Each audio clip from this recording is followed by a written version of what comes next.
Dr. Francis, do you think may pag-asa pang bumangon ng Pilipinas from all the corruption and low level of economy?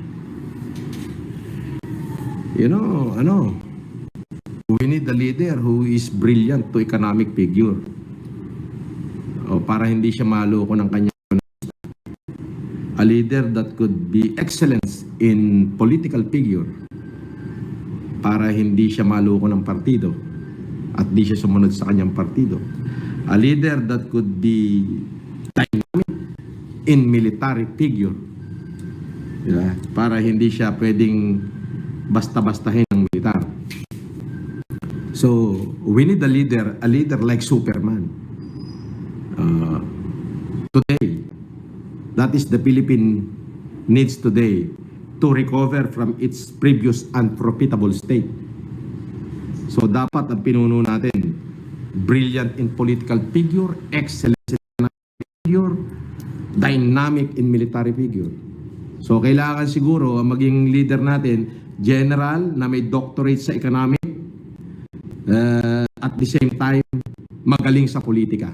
Yun, may pag-asa ang bansa nun.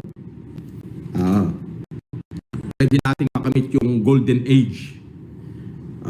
Kasi parang si President Marcos, siya brilliant sa military kasi medal of valor ng World War II. Magaling siya sa political kasi off the record, wala pang nakabura ng ginawa niya sa law. At economics. Yun. So, kailangan natin ngayon, kailangan siguro natin ng isang magaling sa political, siguro magaling sa military, siguro general. General siya na may doctorate sa economics at the same time may karanasan sa politika. Magaling sa politika, tapos general pa, si Senator Lacson, dating PNP chief, hindi mo maloloko yan, PNP chief yan. So, magaling siya sa political. Ang tingnan na lang natin yung economic niya.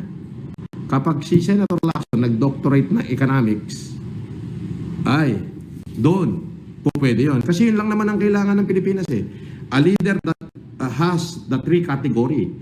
Perfect in military figure, excellence in political figure, brilliant in economic figure. Yun. Yun lang yun. Pwedeng umunlad uli yung bansa natin. But, kung lagi natin boto, mga nakaupo na, nandyan na yung mga pangalan, napabalik-balik na lang, wala mangyayari sa buhay natin. Oo. Baka nga, hindi na ako bumoto next election. Alam mo yun?